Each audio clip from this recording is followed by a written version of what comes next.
To the fives of the week, it's the fastest growing podcast in the Motor City. Making picks and predictions, talk life that we live in. Various opinions, all love with the vision. Running our division, court, field, or rink. We gamble with Campbell, don't care what y'all think. A whole different twist on the top 5 list. Check the time on your wrist. Are you ready for this? Cause it's time to press play and step into the game. Get your popcorn ready, never know what we'll say. Play to win it all, we can never back down. In our blood to stand tall and represent our town. Detroit Rock City, and we always stay gritty. Hosted by your boy Fillie, now it's time to get busy. You with me?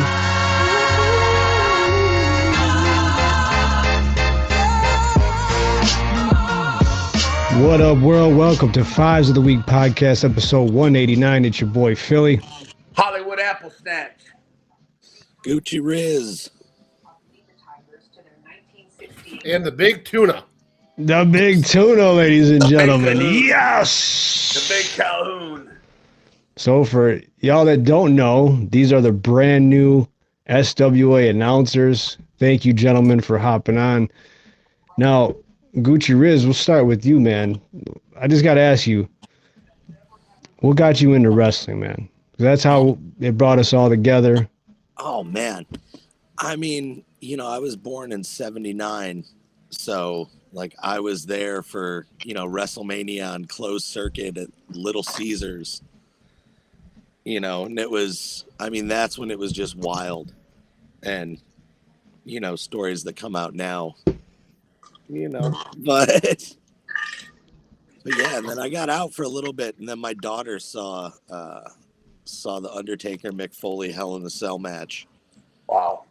Yeah, that was the first wrestling match she ever watched, and that's everything to her now. Great match. That's awesome. Yeah. Epic for sure. So Big Tuna, how about you, man? What got you into wrestling? That's a good question. I've been watching it pretty much my entire life. I'd probably say my grandfather. He was a huge wrestling fan. And, I was coming up during, the rise of Hulkamania and the Ultimate Warrior, the best time to be a kid. Right. And, that's what got me into wrestling is, spending time with my grandpa and just falling in love with the characters, hating the $1 Million Man and hating Sergeant Slaughter, right? Like all that stuff was awesome. And the Slaughter heel turn. Yeah, the Slaughter heel turn. I remember just when he burned the Hulkamania shirt. I remember that. And it's just kind of, stuck with me my entire life. That's awesome. That's what kind of brought us all together, man. And I'll tell you what, never thought I'd be wrestling starting at damn near 40 years old, but it's a hell of a time. It's a blast. And I wish I had started sooner, to be honest with you.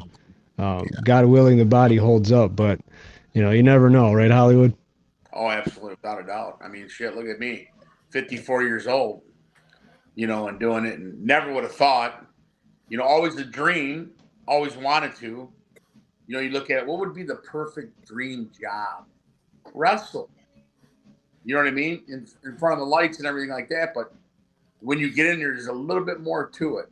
You know what I mean? And when you leave, there's something else to it. You know what I'm saying? And that's the bumps and the lumps and the bruises, and the healing process. So, but it's all good. The stories, that you come and tell, with your grandfather and stuff. That's stuff that wrestling does to you, and it will stick with you. You know what I mean? I go back from, let's see, back in the 80s, when I remember when the Iron Sheik hated Hogan, and then Ric Flair, back in the day when it was crazy, Space Mountain and all that stuff, and the Rolex and, this and that, and I used to love that. The Bunkyard, Starcade, and just still a big fan today. Yeah, you know what stuck with me? So I think it was like I was young when I got into it, but seeing that outdoor SummerSlam match in Wembley with the Bulldog and Bret Hart, I think it was SummerSlam '92, right?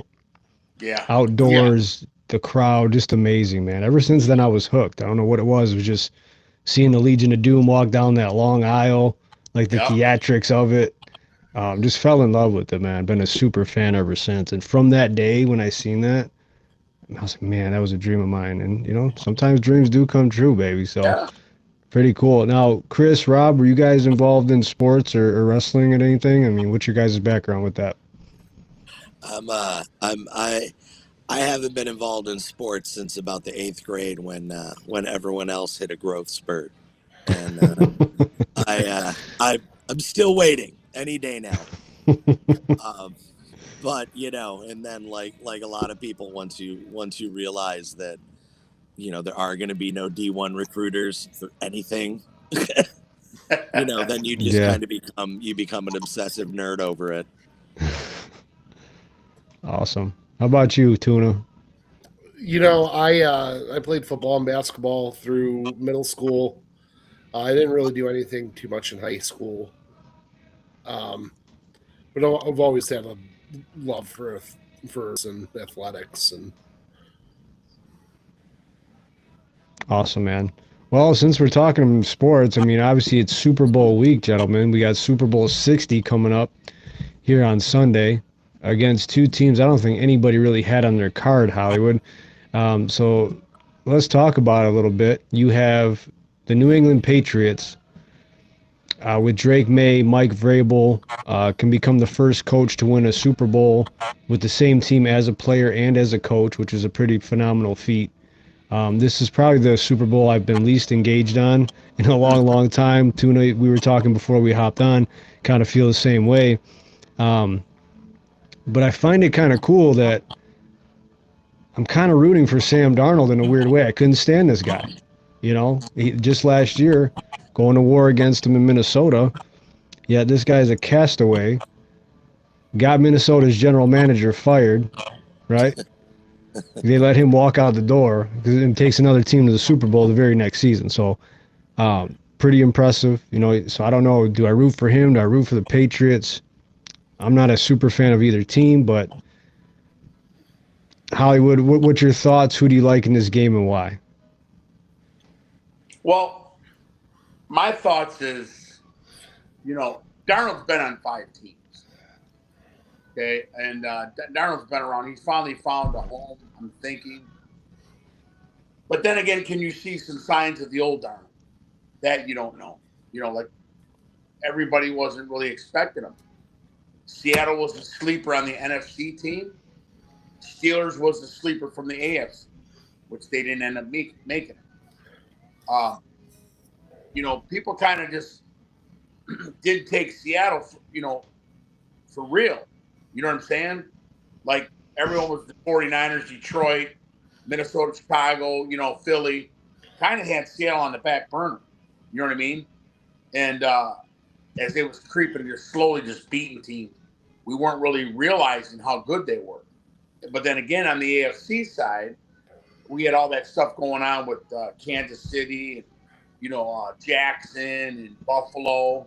Nobody was really paying attention to how good New England really was. You know what I'm saying? And when you got McDaniel, who's been there with Belichick and Brady, still part of that squad, and Vrabel come from that closet, as you would say, that pedigree of championship. The guy's a great coach. And I think anything's possible. I really don't care who wins. I'm happy either way. I'd be happy for Darnold, but I'd also be happy for that young quarterback in Vrabel himself, as not only winning as a player of the dynasty, but as a coach now. You know what I'm saying? So, it's up in the air. I'm good with whatever. As a lifelong Lions fan, I resent that the Super Bowl even happens now. Yeah. Like I genuinely do. Mm-hmm. Because I mean, like this wasn't the season we were supposed to have. No. back in the first week of October, me and my wife were sitting down to book this trip we just took to Montreal. And I actually said, it's the same day as the NFC Championship when we'd have to take the train home, and I don't want to miss the Lions. I almost didn't book a vacation. I was so goddamn confident of the fucking Lions. Which, right, you had to be. But that's what was pumped in the Kool-Aid. It's a funny thing with this Super Bowl. I got a cousin in Rhode Island, huge Patriots fan. And I swear to God, the better they do, the more miserable he is. He is just, these people have won so much that they'll have a season like this. They'll win playoff games and bitch about how they won the playoff game. Mm-hmm. And then, take a shot at Bill Belichick while they're at it. But honestly, I think this game is won by whoever turns out to be less of a fraud. Yeah. Good point. The Patriots benefited from an incredibly easy schedule. Not to take anything away from him, Mike Vrabel, he would be doing this in Tennessee. But in Seattle, just Sam Darnold, still Sam Darnold. Still not a believer, huh? No, not at all. Okay. Sam Darnold did smoke the Lions in his very first regular season game as a rookie with the New York Jets. I was there. Anything's possible, Gucci. You remember Diggs got that interception on Darnold's first pass attempt. Yep. Diggs runs it back, pick 6. I'm so confident. I have my Matt Patricia t-shirt on and everything. I'm so confident that I tell the family of Jets fans sitting just behind me, it's going to be a long night. When the Jets hit, 52, they finally stopped. I think they just got tired. They just got tired of rubbing it in. Yeah. Well, that was Darnold's only good game all the way until he went to Minnesota. Exactly. So who's less of a fraud? He's had a rough go for sure. Now let me ask you guys this. Riz, Bill Belichick, not a first ballot Hall of Famer. I went on and gave my opinion last week. Hollywood did as well. What do you think? BS or not? This is absolutely ridiculous. The Hall of Fame has zero credibility. Absolutely. How you can leave out, I remember people unironically saying that to rename the Lombardi Trophy after Bill Belichick. They talked about that at a post-game show. The year they came back against Atlanta. And now it's because he wasn't nice to reporters. Because of Deflategate, which was nothing. Spygate, he was just the one who got caught. It's just they have zero credibility. And Kraft didn't make it either. If Kraft would have got in, I would have rioted for Patriots fans. That would have just been the ultimate just slap in the face. Then you know it's a vendetta. Oh yeah. Tuna, what do you think, man? I gotta be on the same side as Gucci on this one. I mean, the Patriots, that run that they had, absolutely astounding. How many times can you say that a team is guaranteed to go to the Super Bowl almost every single year? With Drew Henson's backup starting. Yeah, Drew Henson's backup starting. As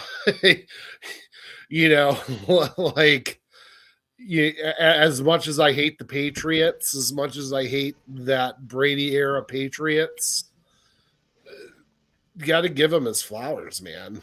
He deserves it. I watched that game the other night. That Atlanta game, and Atlanta was so confident, laughing on the sideline. Oh yeah, Nothing. you know, I was a Celebrated too Patriots early. fan. I was a Patriots fan for a while because the first Super Bowl I ever remembered watching was the Bears and the Patriots. Mm-hmm. And I asked my dad, you know, he was betting on it obviously, but I asked my dad, but like we're Lions fans, and he said, "Look, if you're gonna be a Lions fan, you're allowed to have one other team. And you can change it every year if you want."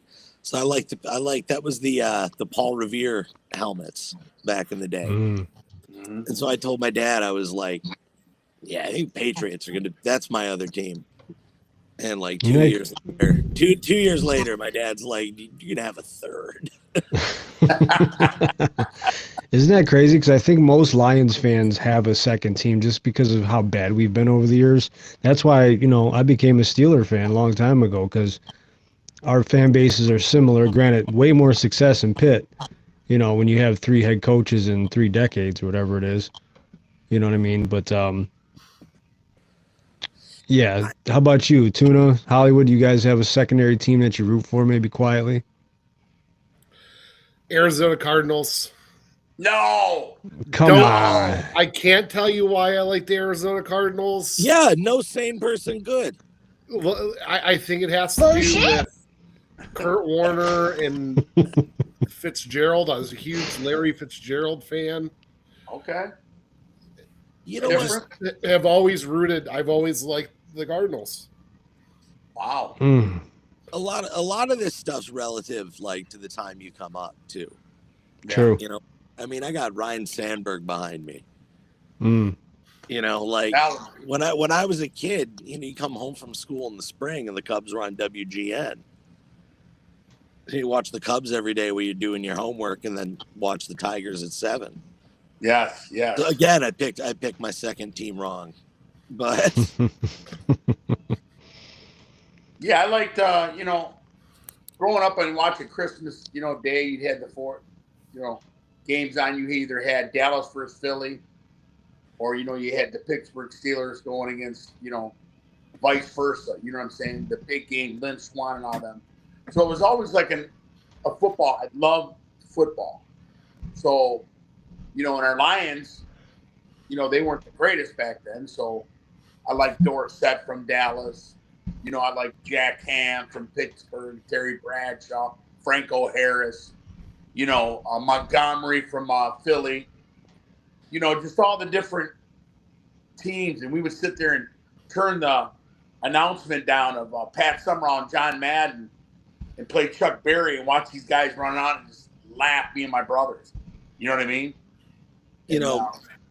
I came up in a time when like Monday Night Football was a huge deal. Yeah. Because you only had on Sunday, you got one network had the 12 o'clock game, another one had a 4 o'clock game. Yes. But, I used to love to watch the Giants because LT, you could drop LT into the league right now in his prime, and he'd still be just as good. No doubt. No doubt about it. Agree. I agree. But, I see these kids on Reddit, they'll do like their top 10 old school players, and they'll be talking about like Calvin.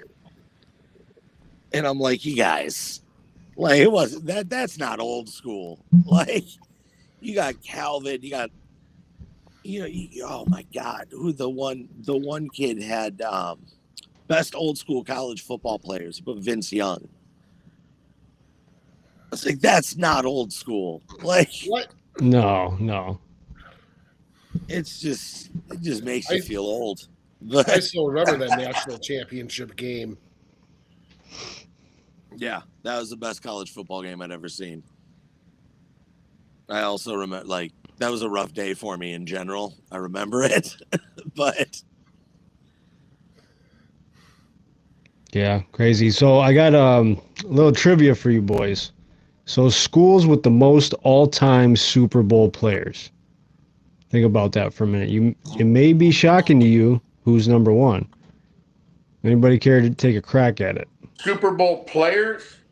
Yep, schools with the most all-time Super Bowl players. Miami Hurricanes. Yes, at number 3 was 127.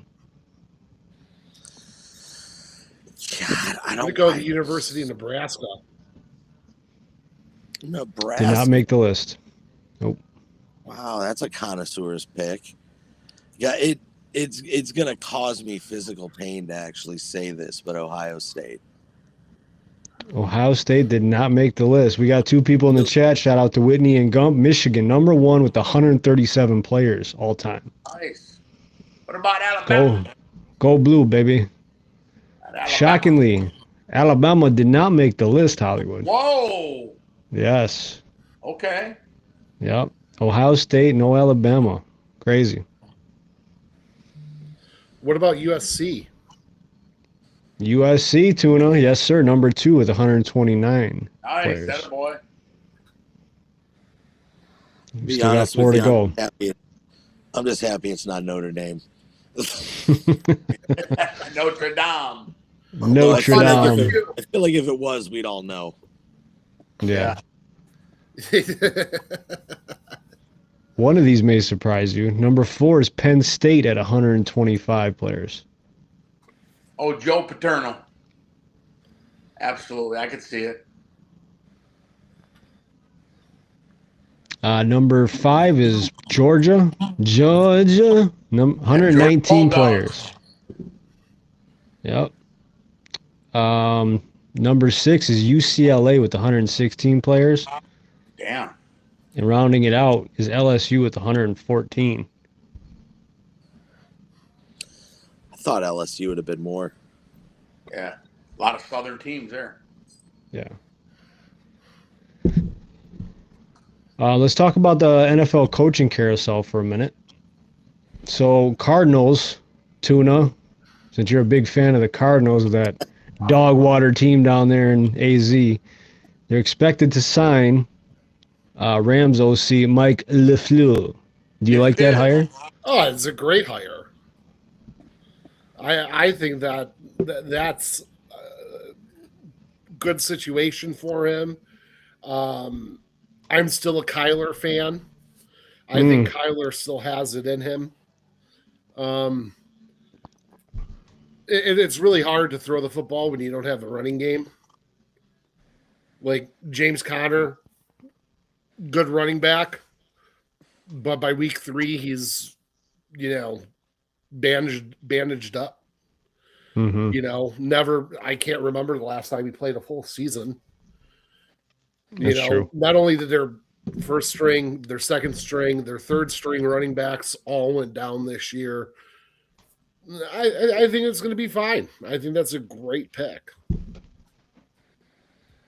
This has got to be a full rebuild, though, right? Yes. Has to be. I mean, all right, Hollywood, I know. Hollywood, I know you're big on this team, the Atlanta Falcons, going with Kevin Stefanski. How do you like it? I don't like it. I mean, he don't have a quarterback for one. He's got Gugene, but Penix is not the Gugene. Yeah, Gugene. I don't like Stefanski there. I think his career's over there. I think he probably should have went to Baltimore. If they would have accepted him or whatever. Other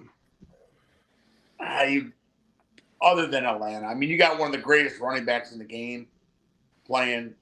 You got some pieces, but I'm not a big Atlanta. You know what I mean? Yeah, they got pieces there. Riz, over to you. Let's talk about Baltimore going in a new direction. Going with Jesse Minter as their new head coach. Here's the thing. I don't hate it, but I really thought they could have stole somebody for that job. And I honestly think if the timing would have been better, Mike, that would have been Mike McDaniel's job. You could see him working with Lamar, Derrick Henry, and the boys. You look at what he did with Tua, who, I mean, I don't know how many shots to the head, how many more he's got in him. His brain is basically soft serve right now. Mm-hmm. And he managed to make Tua look like a competent quarterback for a while. And he developed a run game there, but injuries got him. But I think if they would have fired him earlier, I think the whole thing would have looked different. True that. Yeah. All right. Tuna, what do you think about this one? Buffalo going in-house, promoting their offensive coordinator, Joe Brady, to head coach. Do you like it? I have a lot of opinions with the Buffalo Bills. One of them being that Josh Allen is the best quarterback in the league. I don't know. They've had pretty good seasons, but they seem cursed just like the Lions. And, with the GM and owner feel confident in the offensive coordinator. Their offense is gangbusters, right? Like, it'd be interesting to see how that plays out. But it's proven again this season. If you look at the Final Four, all fantastic defenses, man. Yeah. I mean, I know it's an offensive league, but the old sentiment is true that if defense wins championships, right? So when's Buffalo ever going to get over the hump? Like, when do you? And it's not Josh Allen's fault, but also like you can't turn the ball over multiple times in a championship game or a playoff game. Period. They're not. You know what the thing is though is Josh Allen is so good that it's almost like they forgot he needs weapons. Yeah. Yeah. Yes. Because Josh Allen can go out there in the fourth quarter and win you a game all by himself. No doubt about it. But at some point you got to ask yourself, how many years is he shaving off his career? Mm-hmm. And like Rob, what you were saying, this is 100%. This is a Josh Allen hire. Because at some point he's going to start asking, am I going to win if I stay here? We were talking about that earlier on. I thought that he should have made a move and said, this was your best opportunity. Yep. With Lamar out and Mahomes and Burrows, and it couldn't get done. You're not going to see that again. Nope. Invested all that money into him, $387 million. That's all you got. And you know what? And that is possibly the only fan base in the NFL that is a Lions fan I feel sorry for. Like four in a row, each one progressively worse than the last. Yeah. Mm-hmm. Like that's just, man, I couldn't imagine. Yep, heartbreakers. All right, Hollywood. Todd Monken, Ravens OC, going to a division rival in the Cleveland Browns. Do you like the hire over Jim Schwartz? And does Jim Schwartz stay as DC?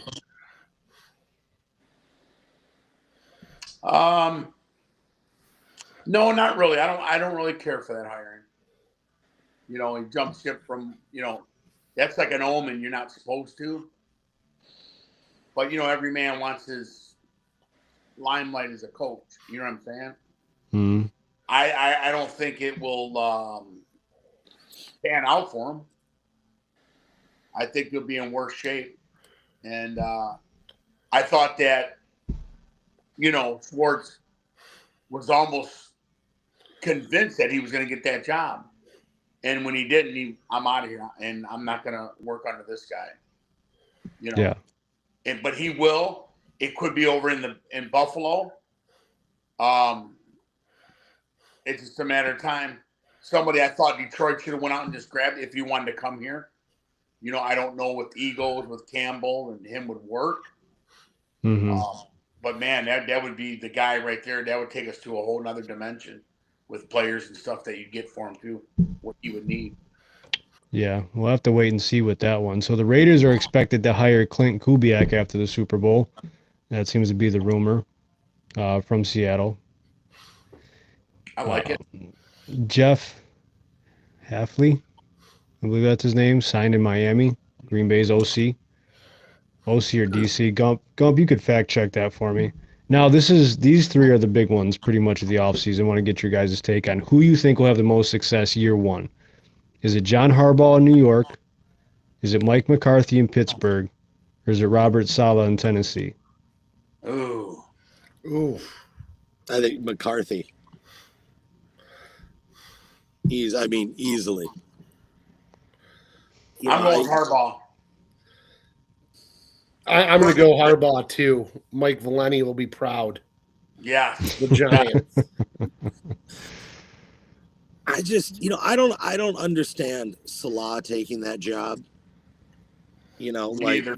you did this once, and granted, like you get a lot of slack because it was the Jets, but you did it once and it was their fault. So now you're going to go back to another dysfunctional ownership. You're going to have a second-year quarterback who got the shit knocked out of him this year.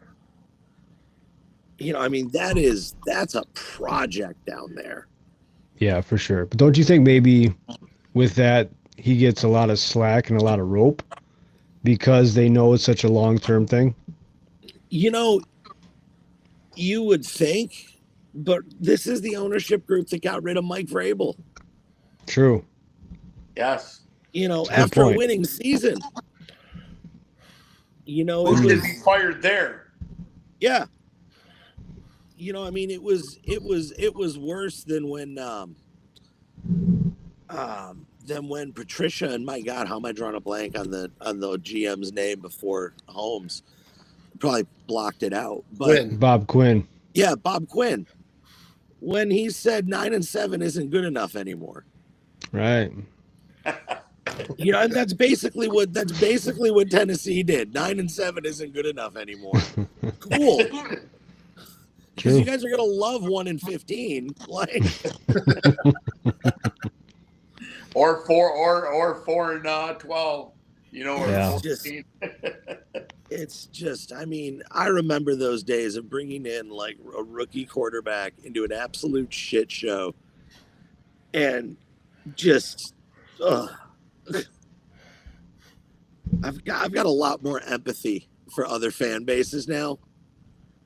Like, I get it. Like, I've been there. And look at the league he's got to play in. Look at this league he's got to go against. Read and all them characters.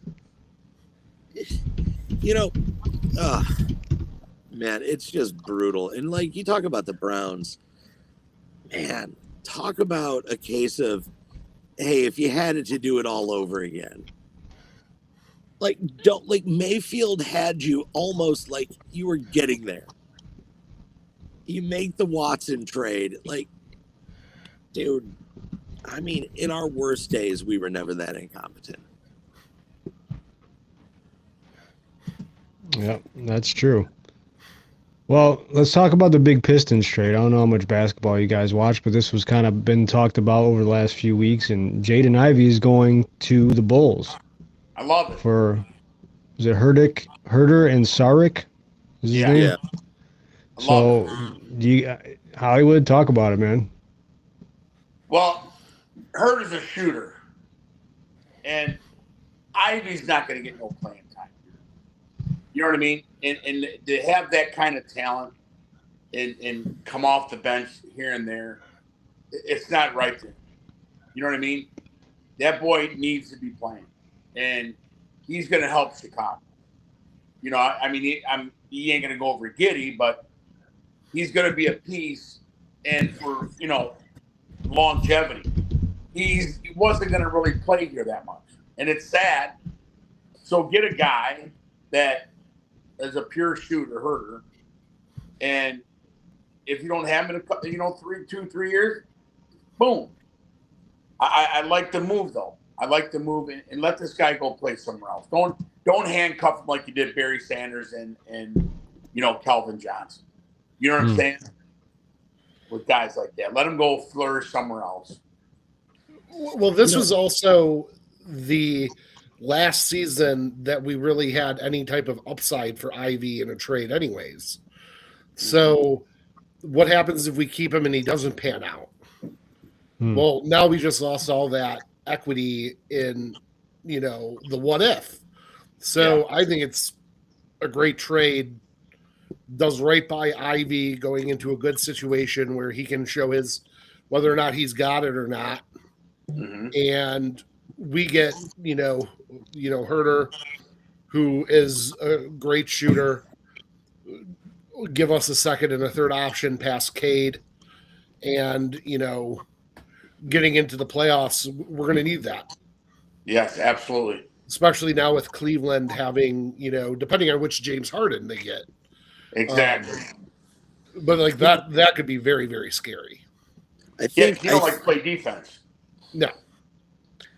I think that the Pistons may be having the same front office problem, though, that the Lions are having, which is, every time a big name has come up, right?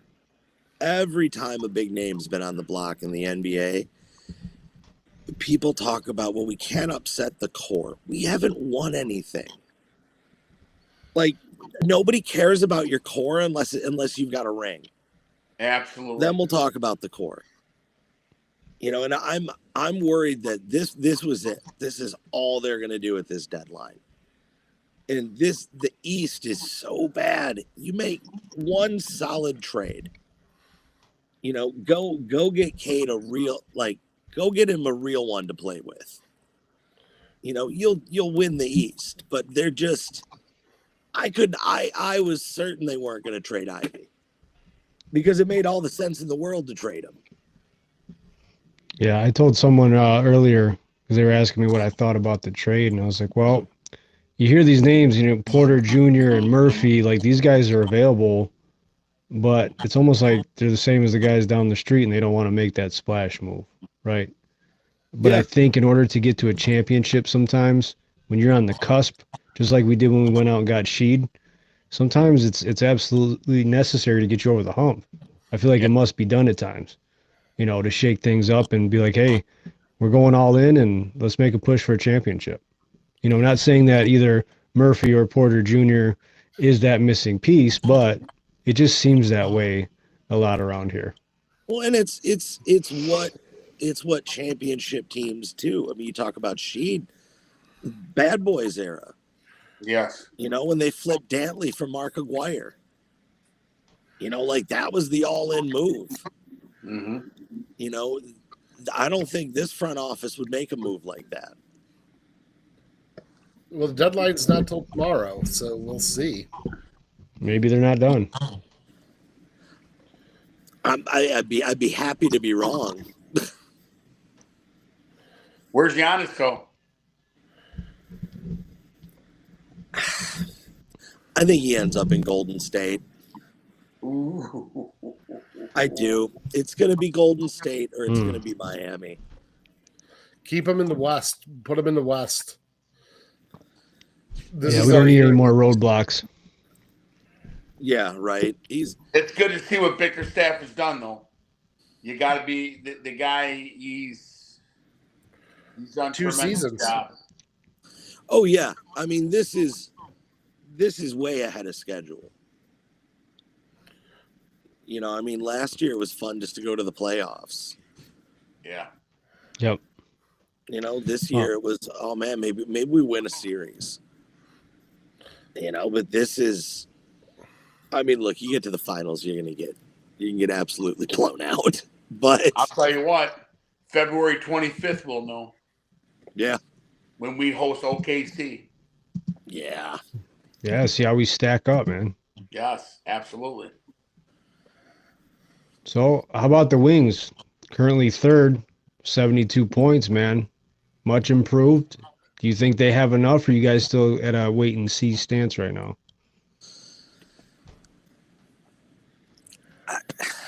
You know what? Third overall, and I'm still just as frustrated with them. Because when we were coming back from this trip last week, we had to stop in Montreal, and I was in the line to get back in the train. I was talking to the kid in front of me, and he knew I was from Detroit because my hat. And he said, well, Yzerman finally put it together. And I told him, I said, no, it's just that it's been long enough. It's just a naturally occurring phenomena because this is another front office that just doesn't want to deal. Yeah. You had Quinn Hughes. This was where he wanted to be. And they didn't want to give up a first. Like, it just. That being said, it'll be fun to be watching playoff hockey and basketball. Yeah. Because in both sports, it is a lot of fun, especially when the home team's in it. It just, the level of play is amped up. Oh, and there's, you get some arenas, NBA playoffs. It's just, it's almost a totally different league than the regular season. I agree. Yeah. Watching playoff hockey in Detroit is going to be fun again. No doubt. All right, real quick, I got another trivia for you guys. Just want to throw this out there. So, a list of top 25 organized crime movies of all time came out. Can you guys guess who's at the top? Goodfellas. Godfather. Goodfellas is number 3. The Godfather is number 1. Yeah, Rob's on a roll tonight with trivia. You should play trivia more often, bro. Casino. Casino is number 10, Bus. What about A Bronx Tale? Bronx Tale's number 6. Untouchables? The Untouchables. Yes, number 11.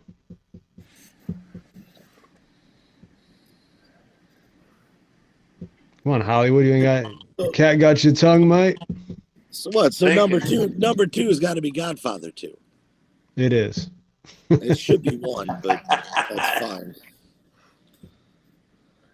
How about Heat? Heat is in there, yes. Number 8. Yep, Gump says Scarface. Scarface came in at 7. Number 4 and 5 may surprise you a little bit. What about The Irishman? The Irishman, yes. Number 19, though. Good movie. Yeah, that's about Carlito's Way? Carlito's Way. Yeah, that should be in there too. It is not. Whoa, Wow. Carlito's Way? Yep, not top 25. Wow. I mean, Once Upon a Time in America's got to be high up there. Yes. Number 15. Frank Lucas. American Gangster, yes, number 5. Okay, now I'm questioning. I want to know who did this. Like, I need to see some metrics here because I'm gonna give you the source so they get credit for it, not us. So it's from Circle Ranks. Now, how they get their data, I don't know. But we love lists around here. We love trivia, so absolutely we're gonna talk about it. How about John Gotti?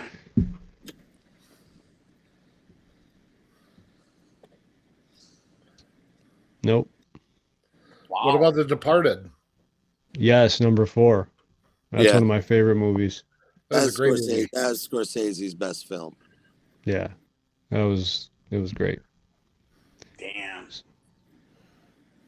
They got The Town on here, Reservoir Dogs, The Drop, Road to Perdition, Miller's Crossing, Black Mass, The Boondock Saints, The Iceman, Son of a bitch. King of New York. Yep. And then number 9 is The Usual Suspects.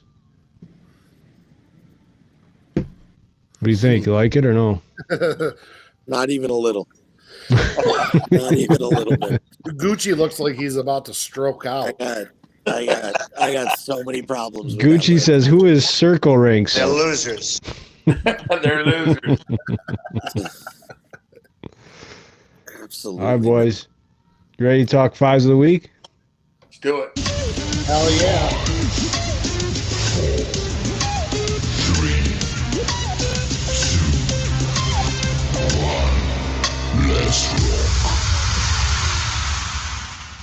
All right, so today, since we got a bunch of wrestling heads in here, we're going to talk our top 5 favorite wrestlers right now.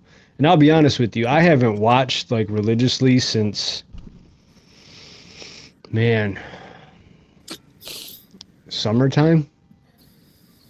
And one of the people on my list is probably a big reason why, but we'll mix it up and see. So the Tunaman, let's start with you and then we'll kind of work our way back. Who's the I'm gonna first go person with on your Gunther. list? Nice. Best heel last 20 years, easy. Who? Gunther. Nice. Love it. Nice. All right, Riz, who do you got? Right now, number one, my top 5 would be Jacob Fatu right now. That's Nice. a good one. Very good Love one. that. You know, we were in Montreal for that Saturday night's main event with him and Cody, and like we couldn't wait to get back in the States so we could see how it was called, because seeing it like that was just insane. Like if he had any more room to get over, like he got it that night. Like that was just absolute insanity. Yeah. I like that pick. I wasn't expecting it. Good stuff. Hollywood, who you got? Well, Roman Reigns, baby. Old Roman. I love it. I love it. I love what he stands for. I love what he did, and where he's going now. And I can't wait till he beats CM Punk's ass. I'm gonna tell you what, that promo, those promos they cut on each other in the ring Monday night, that was absolutely, because like when Roman won the Rumble, like I was pissed. I was like, this is so lazy. And then, I had problems with the men's Rumble well beyond who won it, but no, that was like, I'm fired up for a match I was just not at all going to be into. Mm-hmm. Yeah, I think they really sold it with that go home promo on Raw. And I think, sometimes the optics of it is like, oh, are we just doing the easy thing or are we just doing the lazy thing? But I think, CM Punk versus Roman Reigns is a WrestleMania match. That's something we never thought we would see 2-3 years ago, ever, right? So to get the opportunity to see that, and it's not for the WWE title, but it's for the World Championship, which I think elevates that title even more, to have, the OTC and a guy like CM Punk, who's a megastar, go one-on-one. I think it's big time, man. I love it personally. It's no secret I'm a big Roman fan. That's my number one pick. He's a guy that makes me watch. When I didn't like Roman when he first came to WWE, when they tried to force him on us and things like that. But Yeah. I talked about this before, where he started to where he is, the maturation of the character, how he learned from his mistakes and things like that makes me appreciate him even more. And, is it more of the same? Sure. But he's the modern day, I don't know, do you say like he's the mega star of this generation? There ain't no doubt. People can love it or hate it all they want, but facts are facts. That guy puts asses in seats. That guy, he was the best story in wrestling for 5 years, all because of him. You know what I mean? And his family. So, to me, it's unparalleled. He's number one in my opinion. And if you look at when the Shield first came in, you had Rollins, Moxley, and Roman. Roman was the one who he was almost ready. Like Rollins and Moxley, like those guys came in ready. Like Roman was 3 out of 3 there. And he's just come on so much since then. Yep, I agree. Rob, so we'll swing it back to you, man. Yeah, that too. He was horrible on the mic. He was just horrible. Horrible. Suffering succotash. Like, come on, who says that, man? Yeah. Had that big old gap. Yeah. All right, Rob, go ahead. Start your second round, brother. So I'm going to go with the megastar, L.A. Knight. Yeah. Yeah. Yeah. Yeah. Let me talk to you. I love it. Isn't LA Knight's like a throwback, man? He pops the crowd. You can't ask for a better baby face. I loved his Royal Rumble entrance. I thought he could have went all the way, but why are they holding him back? I mean, where do you put him? If the storylines, if the WrestleMania match, the big money WrestleMania match was always going to be Roman versus Punk, they're teasing that all the way back in Survivor Series. Where does LA Knight go? See, I don't see it. I can't see Punk as a megastar. I don't. He just reminds me of a dirty trailer park. Roman's so much bigger than him. Like, dude, he's fought better guys than him. Fatu would whip his ass. You know what I mean? Yeet would whip his ass. But like, it's kayfabe. You're supposed to suspend disbelief, right? Yeah. That's why this whole Roman Reigns has Gumzilla so upset. He's crying about, oh, do we need another title run by part-time Roman? It's not Roman's fault he does his thing better part-time than half the full-timers, man. Not that he's a better wrestler, but the guy, he's so over, man. You can't deny him. He's the best, man. He's is what it is. But guys like LA Knight, that's a guy I would like to see get a crack at it. Because he's a throwback, to like the Attitude Era. Title. Why does McIntyre got to have it? Well, you know what the thing is? Like, I think what LA Knight suffers from is, like, the WWE is so crowded at the top of the men's division. Mm-hmm. Like, at some point, like, huge CM Punk fan, but dude's 46. Yeah. Do we really need, like, does Brock Lesnar really need to come back? It's like you got all these guys who really should be thinking about the end, but they keep coming back and taking a spot. Yeah, we're getting them Goldbergs that keep coming back and looking horrible. But at the same time, like, and look, Reddit will make sense every once in a while if you give it a chance. But somebody pointed this out when they said, like, what do you mean they're holding him back? This guy's on every big PLE, right? Like, he's in the mix on everything. He's over his shit with the fans. His merch sales are through the roof. Mm-hmm. Like, not everyone gets to be champion. That's true. Yeah, the heavy is the hat that wears the crown, man. You know what I mean? Like, it's not easy. And I think you saw that with Jey Uso.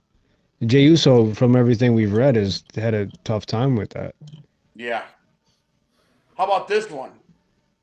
Where does Orton go? Where does Orton fit in all this? I mean, that's another one. Like, KO having to go out for the surgery really screwed up, the next 9 months of booking for Randy. Mm-hmm. And he's in, like, look, in Montreal, Randy Orton got the biggest pop of the night, not Sami Zayn, if you can believe it. Like, nobody is ever going to be as over as he is with the fans, but, how much has he got left in him? He's spending more time being a global ambassador over in Saudi Arabia than he is in the ring. Which because no one's asking. I still want to see an Orton Cody feud. I think that still is money. That's money if they do it. And you don't need a belt on either one of them for that feud. No. The best feud is going to be when frickin' Seth Rollins comes back. Yeah. That's the piece that needs to be. It's going to be with Roman. It's going to be with Rhodes. Man, there's going to be tons of Braun Breaker. Oh, it's there. It's there. Yeah. I really thought that they were going to do more around this, like around his injury. You remember the first Raw after he'd injured himself? Mm-hmm. Becky Lynch got up in Heyman's face. Mm-hmm. I thought that was going to be something, and then they just almost kind of wrote her off. like almost entirely for a minute there.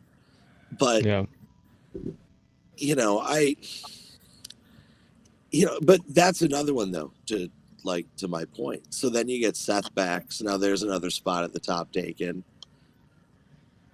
What PLE was that when he cashed in on CM Punk? That was SummerSlam. Yeah, that's right.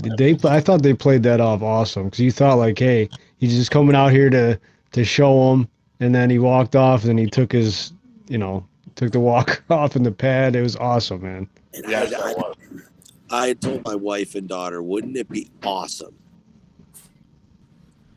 And that this was real. So when it came out and then he turned around and walked away, I was so disappointed because I think, yeah. And then when he just like tossed the crutches, Mm-hmm. That was sweet. Yeah. That was sweet. That was beautiful. Very well done. So we kind of lost our way here. So number 2 was LA Knight on you, Tuna, right? That was your second pick? Yeah. Okay, so Riz, over to you. Who's number 2 for you? Rhea Ripley. Mommy. I mean, come on, and she's another one that's so over that she doesn't need a feud that involves a belt. Nothing. Man, the pop is just unbelievable. Yeah, way over, man. She's a badass. Hollywood Applesnatch, over to you, man. I'm gonna say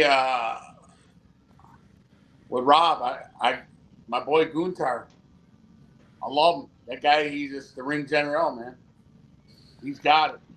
Ladies and gentlemen. I love it. Did you guys just see keep retiring him? One of it was the week after he'd retired Cena, and WWE has a Christmas party for their for the non-entertainment staff. Mm-hmm. Every year, a handful of wrestlers will show up. They'll bring gifts for all the kids and all that. Fucking Gunther gave each child a piece of coal and left. Staying true to the business, baby. You gotta love it. And this is days after he retired Cena. It's like everybody, he's already nuclear. Yeah. And then it was, I read that story. That was just put him in any era. Any era. Gunther is your heel. Yeah. I mean, and maybe he does the same. Does Brock Lesnar next? Does he finally get his dream match and maybe put Brock down for good at WrestleMania? I think he does. That would be amazing. And then you're talking about, okay, maybe he can get to Orton eventually or something like that. Yeah. And that really solidifies him as the ultimate career killer. Best, damn near, could be potentially at the end the best heel of all time. I mean, he's up there now, but I think doing those types of things could make him hold that spot down. He's just a natural. Yeah. And he's still pretty young. And he's a throwback, dude. There's not much flashy to him, right? Comes out in the black tights, black boots, and just gets it done. He's better than Steven Regal. It's William. He is. Yeah, William Regal. He has made a complete lack of charisma his charisma. Do you know what I mean? He's just so stereotypically German. Or, Austrian. But just cold, unfeeling, no personality. Mm-hmm. And that's way to wear it. But at some point, what are you going to do? When there's no legends to retire. Yeah, that's true. Well, then that's when, you make a heel champion, and just make him the biggest, dick in the world. Yeah. Well, that's it. Because, you can't go from a string of career enders and then, lose to put some kid from NXT over. That's not how it works. Right. No, yeah.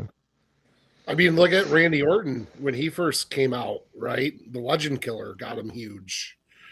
I think he's going to follow a similar path to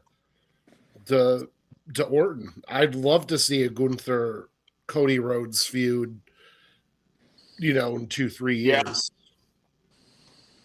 No, I agree. Well, I'm with you guys. Actually, I had Roman 1 and Gunther 2, just because he's a throwback wrestler that you love to see, an all-natural heel, and you need those guys in the business to tell good stories, as we know, damn you.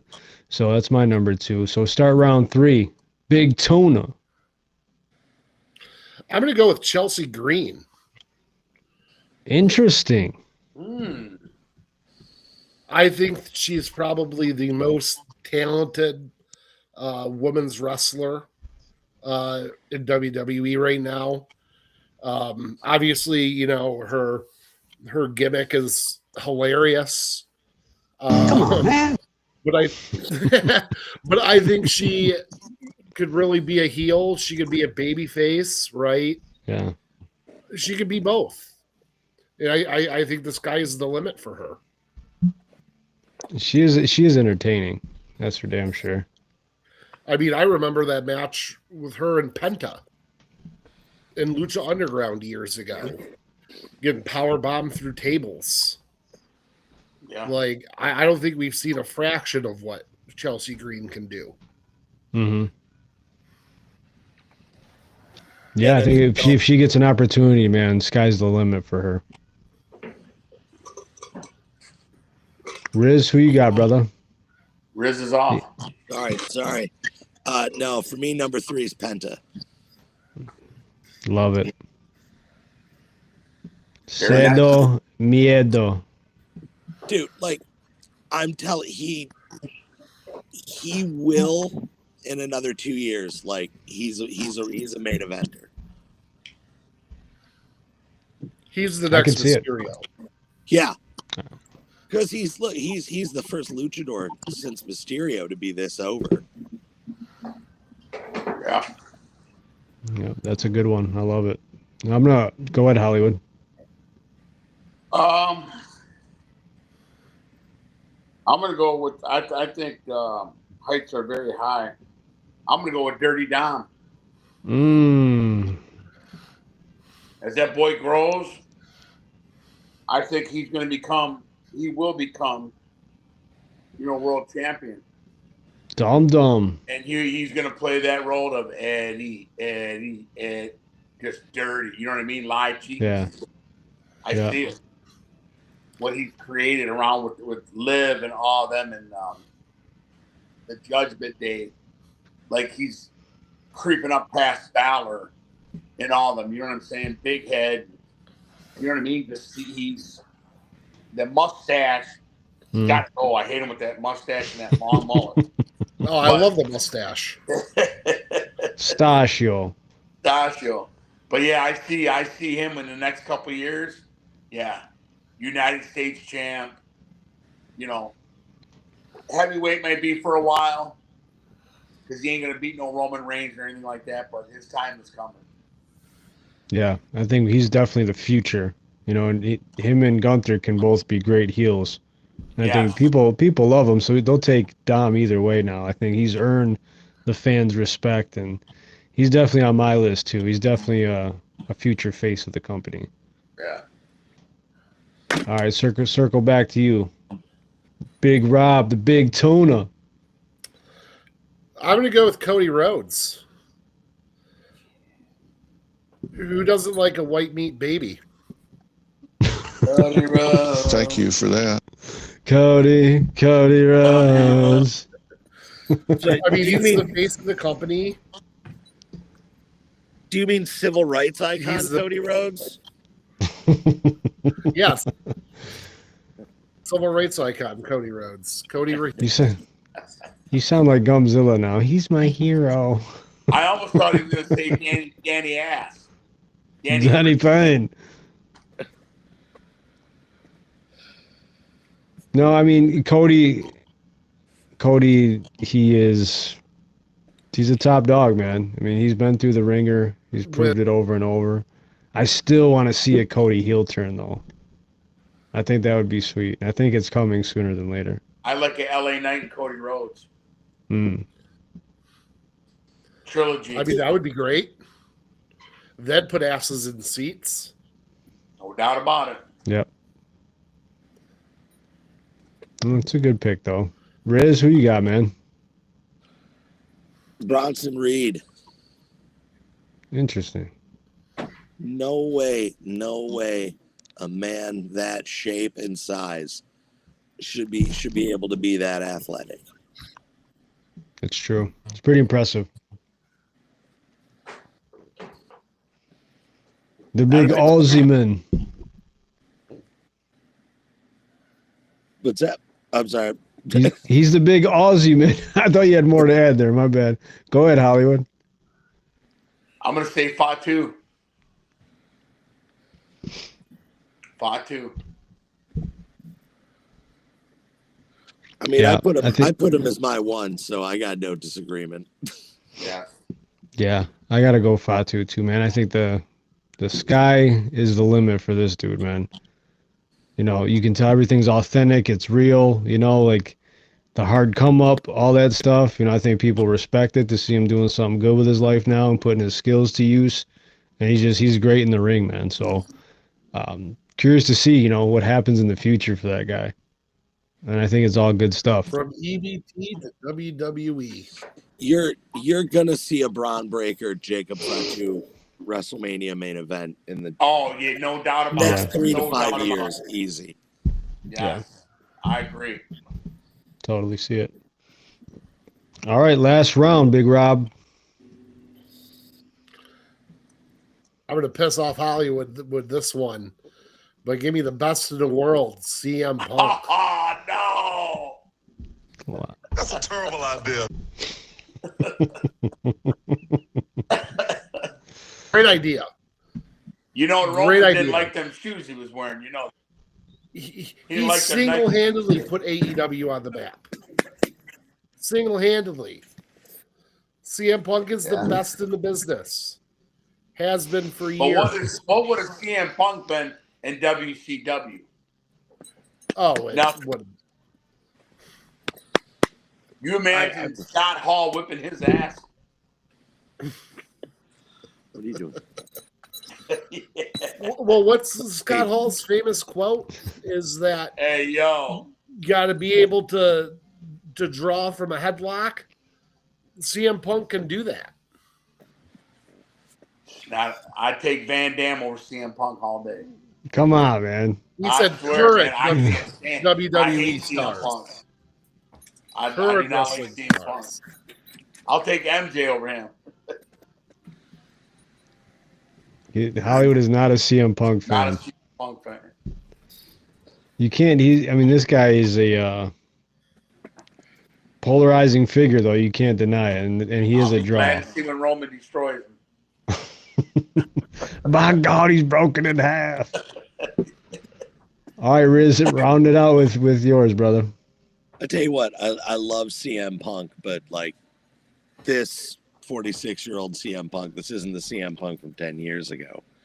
But no, for my fifth, I had Dominic Mysterio. Nice. And I think I actually like I think his push, like big push, I think is a lot sooner than most people think. Yep. Love that, man. All right, Hollywood, round it out with your last one. This one's got two. It's hard to pick.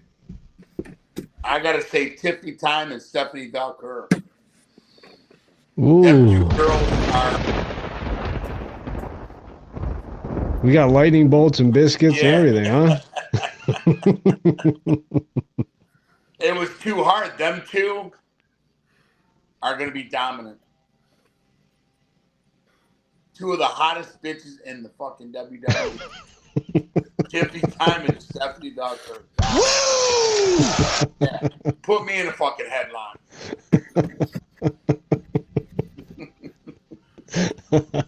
Damn you. You want her finishing maneuver, don't you? Yes, absolutely. Yeah, what do they call that? The kiss. The Devil's Devil's Kiss, I think. That's right. Yeah. That's great. This one might surprise you guys, but I think this guy is going to go down as one of the most underappreciated guys, similar in like the Randy Orton category, but I think it's Seth Rollins, man.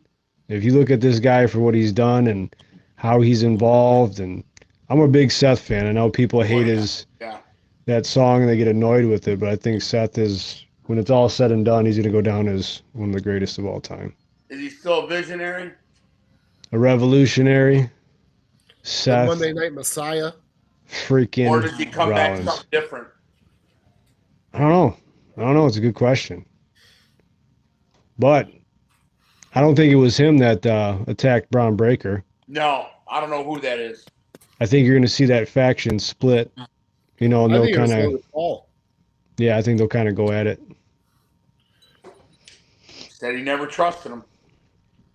I can't figure out who it is, but somebody's got to let Triple H know that there are other gimmicks than like Masked Man comes running out of the crowd.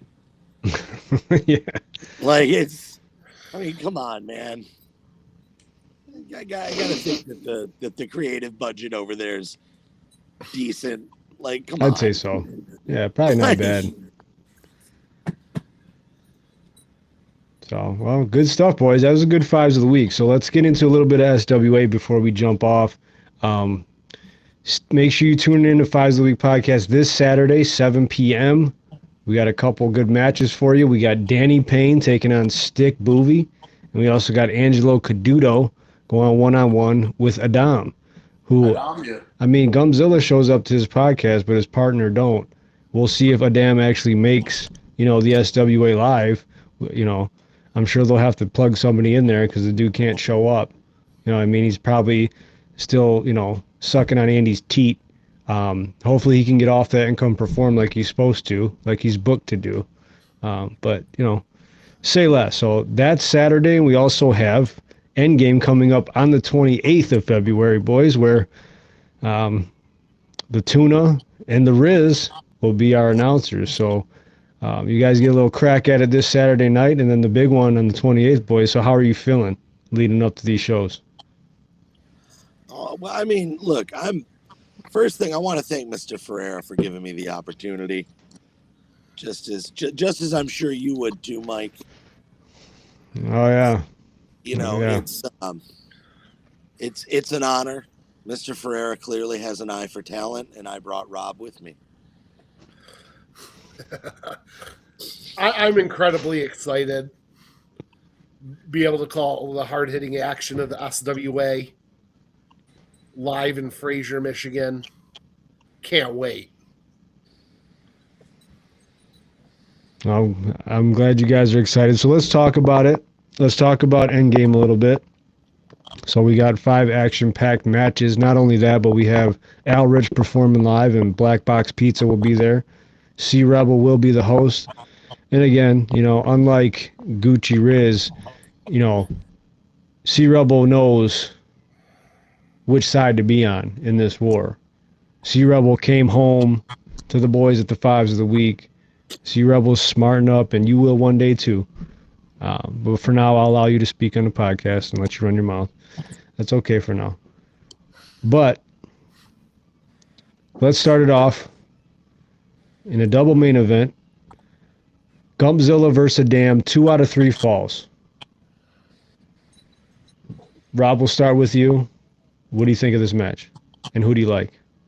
Look, this is 2 out of 3 falls. That's, hats off to Adam and Gumpzilla.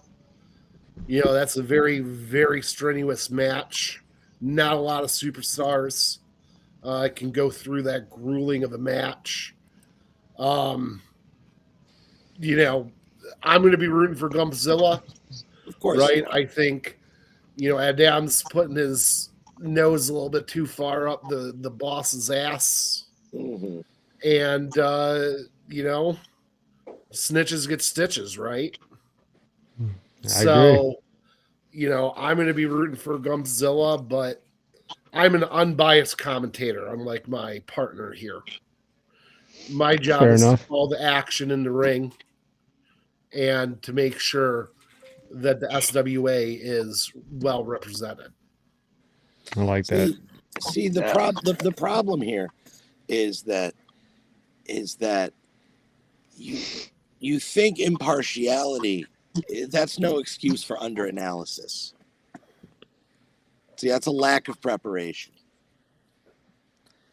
Yeah, if you've done your preparation, you know I'm on the right side of all of this. And frankly, I think Mr. Ferreira deserves a little bit of credit. Not just, as I said earlier, for giving us all a platform, but for tolerating this. I mean, my God. Like this is how you talk about the man. What a way to say thank you. Who do you like in the match, Riz? Friendship comes before money. Friendship should always come before money, Gucci. Then again, I'm talking to somebody whose name is Gucci, so I don't know. It looks like a sweater he got out of Mr. Ferrara's closet right there.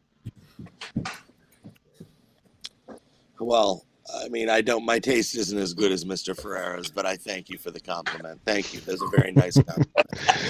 Yeah. So who do you like, Adam or Gumzilla is the question. Oh, Adam. Okay, fair enough. Hollywood, who do you like in this match? I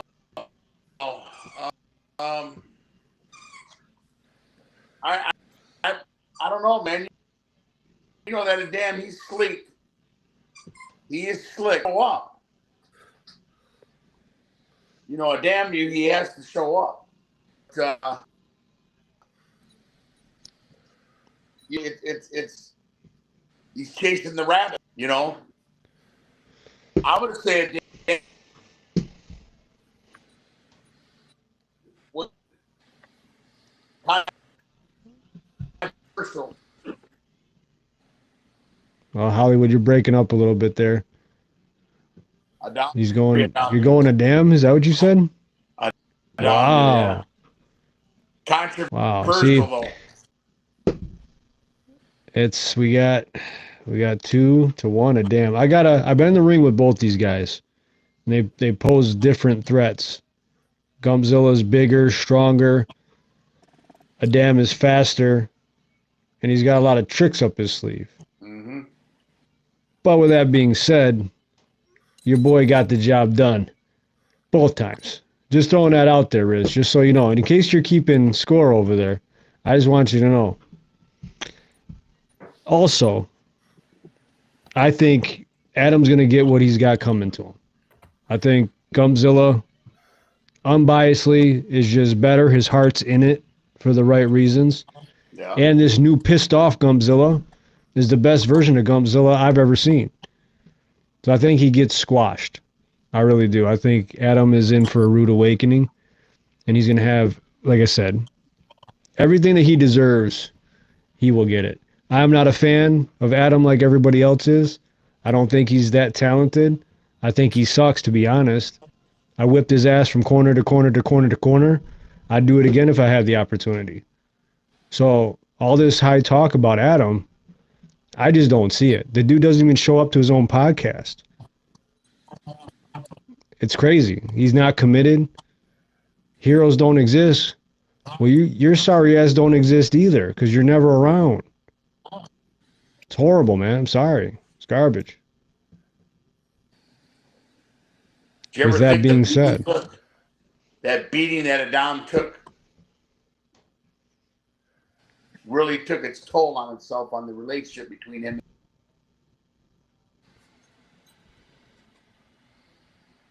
He was fed to the wolves twice. Yes.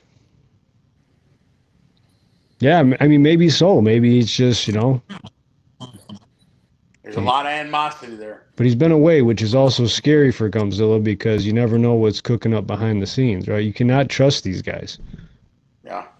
Yes. Absolutely. I hope, head on a swivel, but if I'm playing the numbers game, 2 out of 3 falls, I got to rock with Gump, man. I mean, guy's been a champion multiple times.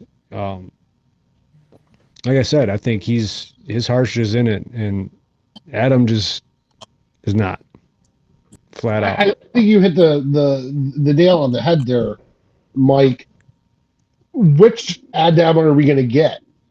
Are we going to get this lazy Adam, right? That isn't showing up to work, that isn't showing up to his own damn podcast, or are we going to get the Adam that was in the ring with Hollywood Applesnatch back at the very first event we did, that took a beating like a man?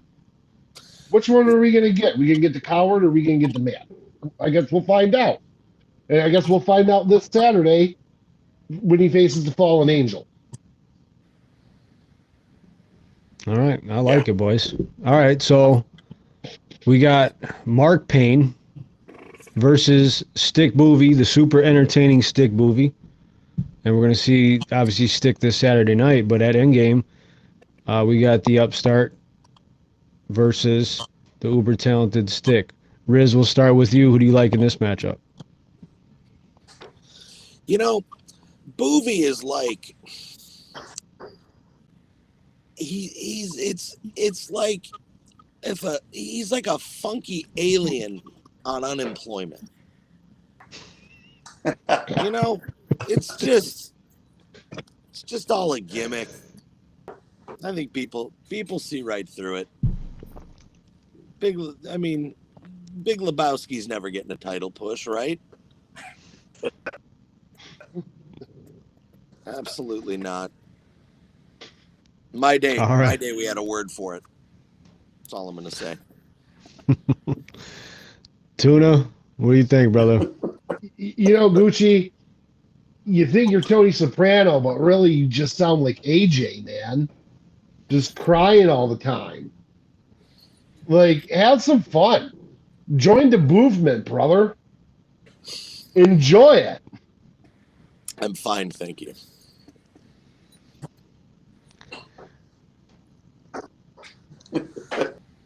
So, Tuna, you're rocking with Boovie. Oh, I think we lost Applesnatch there. I know he's part of the movement. He's definitely part of the movement. He'll be all right. So, Danny Payne versus Khan in a street fight. Guys, this is going to be an absolute all-out war between these two men.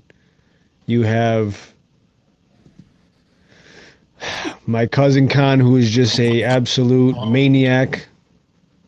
He's part Mexican, part Samoan, just a wild, just crazy bastard. We can't control him. He comes and goes as he pleases. And we have Danny Payne, who, quite frankly, has been a pain in my ass since we restarted the SWA. And the guy just keeps coming back. Just won't go away. Kind of like a tick. A lot of heart. That's heart. It's beast versus beast here, and there's no rules, which is this makes it must-watch TV, man. So, Hollywood, who do you like in this one? Well, you know, Khan's is too unpredictable. He's kind of like a Fatu. Like I don't know. He's too strong. You know what I mean? Like I don't think nothing's gonna stop him. And what Danny Payne's gonna probably endure that night, that nobody else has endured yet. And whether that could be his career, you know, of Danny Payne.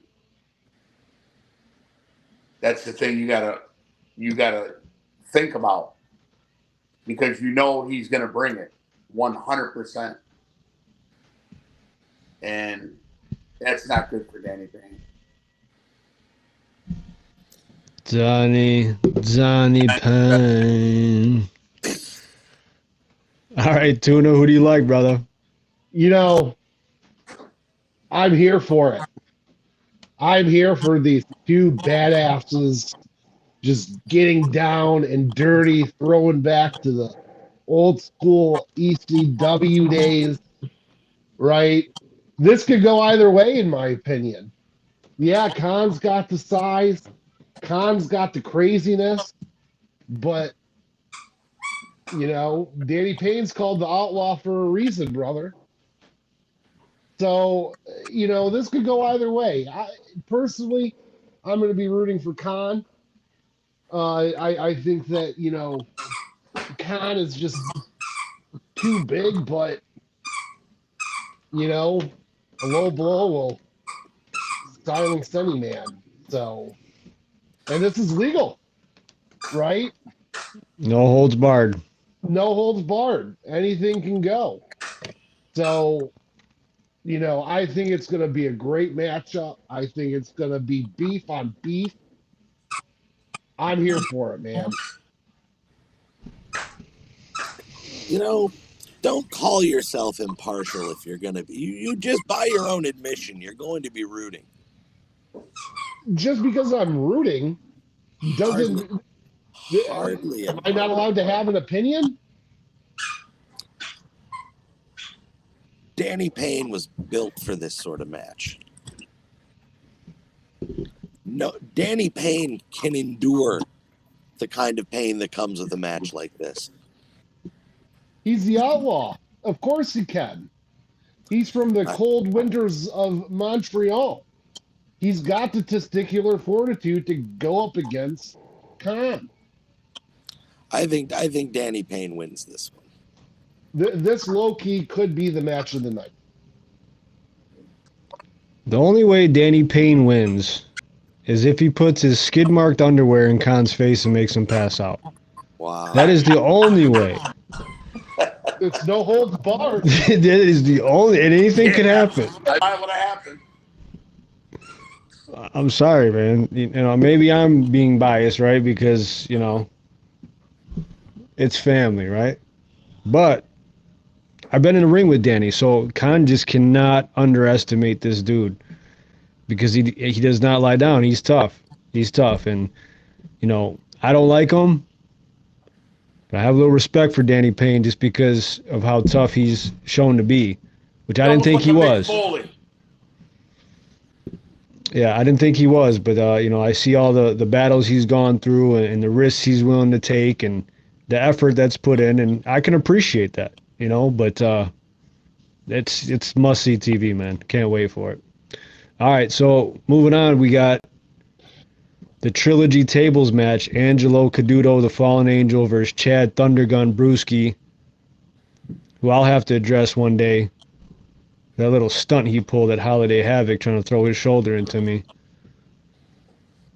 But anyway, this is going to be action-packed. These two guys, their first two rounds have been absolutely amazing. I cannot wait to see, to watch in the back these two guys go at it for a third time. Riz, we'll start with you. I mean, what do you think about this one? Thundergun is the future. I mean, that's just no question about it. Now, I'm going to be honest. The first time I saw him, I thought, you know what? This Mr. Ferreira, he gets a bad rap. Look at this kid. I don't know. I thought with the head. I thought it was like a Make-A-Wish sort of situation where, they wanted to come and be in a wrestling ring, and Mr. Ferreira was more than happy to give him his wish. And then he just started kicking the. So, yeah. I'm Team Thundergun. Unbelievable. You are unbelievable, Riz, man. You know what Uncle June says? Son of a bitch. Oh, man. Hollywood, what do you think? I mean, Thundergun is the future. And, it's one to see what's good, with him, Adamu in the future. And Mark Payne, all these young cats, it's going to be something to see. But last seeing the fight between him and Caduto, and even watching that Khan and Caduto match the last time, and the respect that them two end up getting for one another. Such a brutal, a match with strength and power.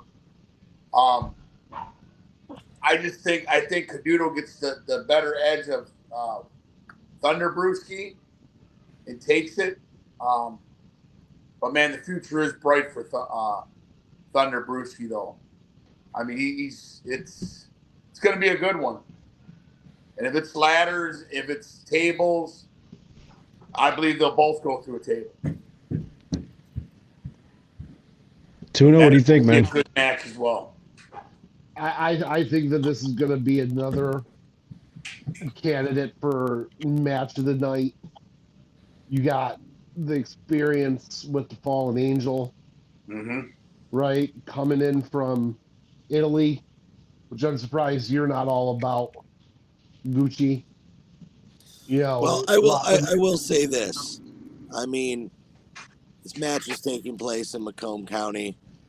Caduto, being a shady Italian, I guess it is kind of a home game for him, right? Will you stop? The 5 people of Macomb County, it's great. Fraser, Michigan, perfect scenario for this match. This is going to be one for the ages. I'm going to have to go with Thundergun with his age here. But this is the 3rd match, right? So anything can happen. Anything can happen in the SWA. And this is a perfect example of it. What happens if it went to a time limit? Like, what happens if both go to a table? There is no time limit. This is everybody is coming to a head. That's why this is called End Game for a reason. You need to finish what you started. This is the trilogy. There's nothing after that. They're going to settle their score the 3rd match by somebody going through a table. And that's what I love about it. Damn. But what happens if they both go through the table at the same time?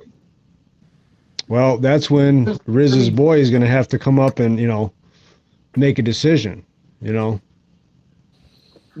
know. You look at scenarios, anything could happen. You're right. I don't know. I didn't even think of that. Anything could happen in a tables match. What happens if Thundergun's still drunk from the night before? Stumbles through the table on his way to the ring. Does Angelo automatically win? What's Jeremy Jam going to do? Yeah, I hope Thundergun takes it easy on the White Claws. I'm sure that's his drink of choice. But 100%. That and wine coolers. Yeah. I mean, baby balls might be the future, but there's a lot of guys that are right now, and that's including Angelo Caduto. This guy is tough as nails. Not many people can go toe-to-toe with Khan, Gumpzilla, and just match them strength for strength, Now Thundergun, maybe a little quicker. Again, more tricks up his sleeve, possibly. They're 1-1.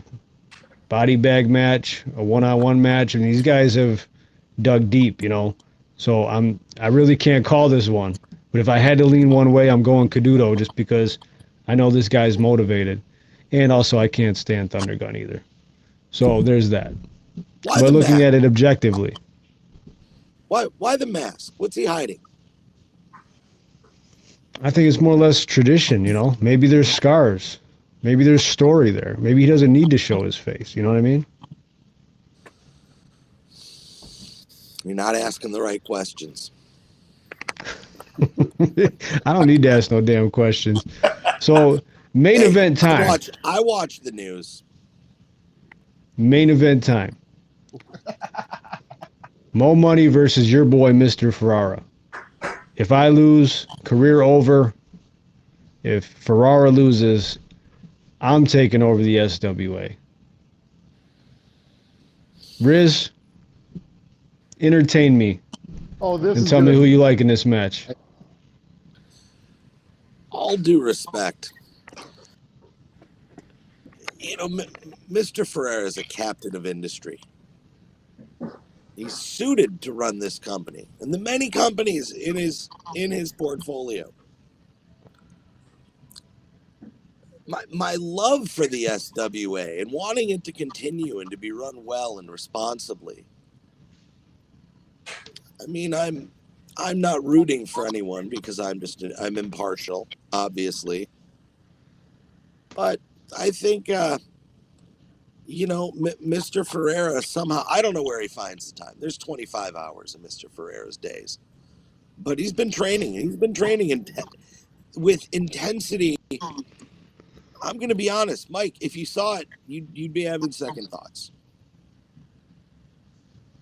And what's he doing? Kegels? I mean, what's he really getting into it? I'm not at liberty to say.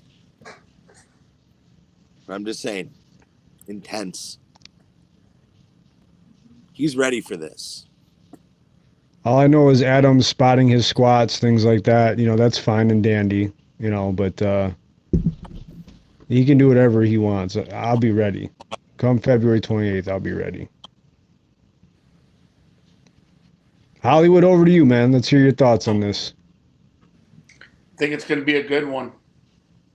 I think it's Mo Money. Mike's up to task. But like Goop said, I just don't trust. I don't trust Ferrara. I don't trust him as what he's liable to bring with him. You know what I mean? Is he coming alone? Is it someone in the crowd? You know what I mean? Did he pay off or bribe to try to give the biggest screw job? You know what I mean? That's the worry I got with him. I don't think physically he can beat Mo Money Mike. But the ethics that come with it after and in between is what I worry about. You know what I mean? With him, not pinning Mo Money or just the trickery to it. You're always brewing something. You know what I mean? So it really has to be on alert. And I believe Mo Money, he will be able to overcome. I hope and pray that, you know what I'm saying, that's the it's not the end of the end game.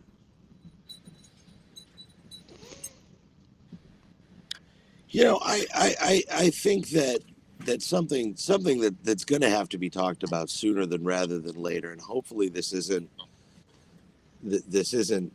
too dire, but I mean, do we have a referee capable of refereeing this match? No offense to Jeremy Jam, but I mean, is he really up to it? I've seen my time watching. I've seen a lack of impartiality, similar to what my partner here has in Jeremy Jam. That makes me worry. Interesting. I think Jeremy Jam is just fine. If I were you, I'd find it very interesting too.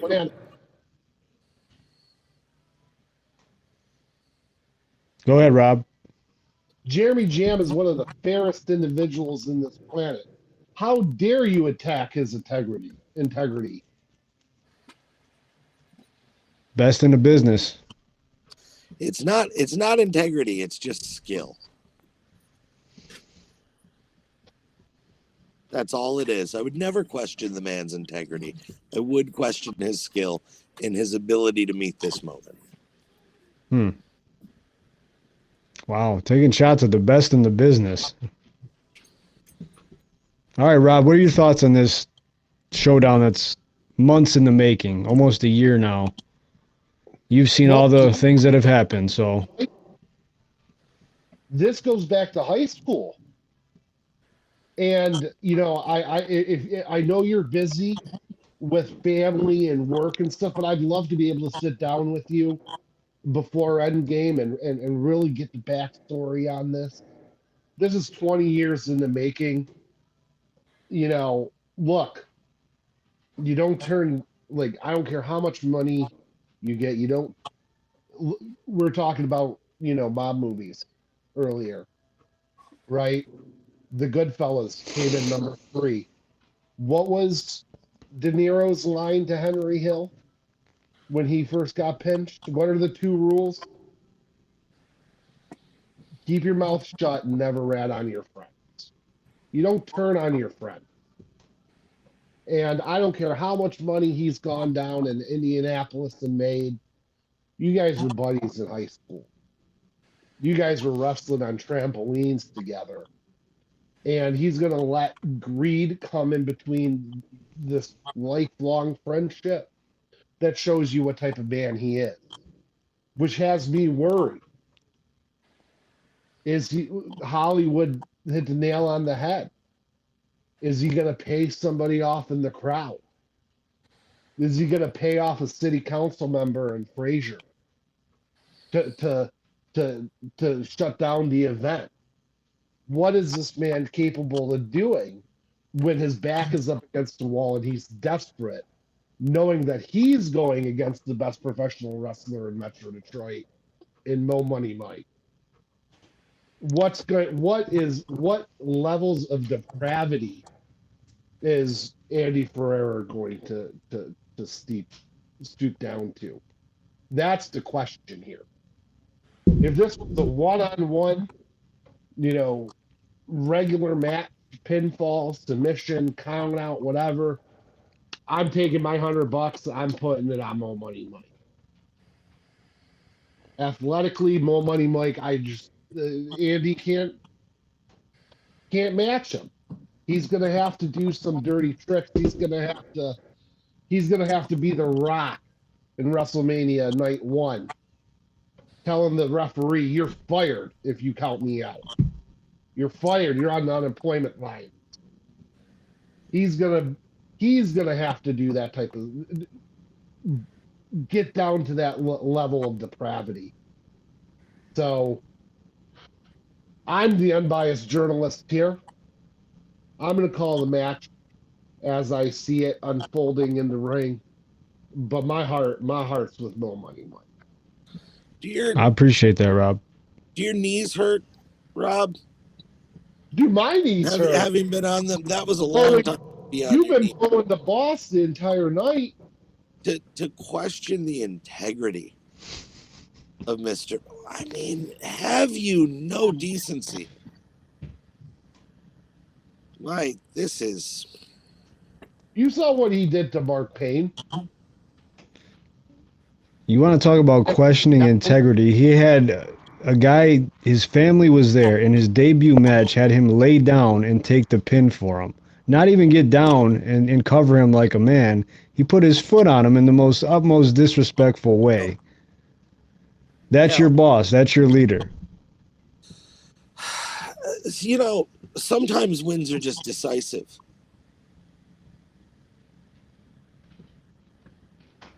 That's it. That was a decisive victory. Mr. Frey, he won the mind game. And sometimes that's all it takes. He's good at those. Just constantly diminishing the man. He's not even here to defend himself. Oh, don't worry. He jumped on here a couple weeks ago. We talked a little bit. And Rob, to your point, I'd gladly sit down with you and tell my side of the story. In a one-on-one, you and Mo Money Mike, and you're going to get my full side of the story. I know he likes to run his mouth. He likes to talk about family. You know, he likes to talk about this, that, and the other thing. Well, there's untold stories that we could talk about. And I'll keep shining the light on Mr. Farrar and how much of a schmuck and a prick he is. And that's just the way it is. You know, he was back then. He hates to see me on the come up. He hates to see me in the position I'm in. That's like back in the day. He ran this business into the ground. The SWA came back because of not just me, but all the guys involved. Okay? and I provided a platform for him. But the hard work of all of us is why we got to where we are today. He just trots his happy ass in every couple months, shows face, and he thinks that's enough. I don't think so. I think people want to see someone that's not only willing to get their hands dirty, but, you know, put the time and effort in. That's what true leaders do. I'm sorry, man. There's a lot of bad blood here, and it runs deeper than wrestling. I And believe it's all going to come to a head. I believe that everybody tied to Ferrara and that match has to be guarded very closely. And I just believe that any ties with Ferrara have to be taken out just to make sure. Just to make sure. And still not guaranteed. He could have anybody come through that door. Hollywood, to your point, at Holiday Havoc, for the King of Christmas tournament, it was supposed to be him and I, one-on-one. Riz, remind me of what happened. I come to the ring, the entire executive order comes out. Of course, I have my people behind me to match, but he didn't want to go one-on-one. Now that the stakes are raised, and I went through everybody that he's thrown at me, there's nowhere to go. There's nowhere to hide. I saw a man just taking the proper security precautions. Oh. That's all that was. Oh, for God's sakes. See, because this is what happens though. See, bullies don't like when they get stood up to. Right, just like your boss did when I stood up to him. I told him I was going to smack him in the mouth. No, well, and no wonder he brings security to the ring. It just absolutely who threatens their boss like that? Have you not watched SWA since we started? I mean, I've watched you create a hostile work environment where even the owner of the promotion doesn't feel like he can come to work without security. That's what I've seen. So I had a one-on-one match with Gumpzilla. We had a classic, which multiple people got involved. Okay.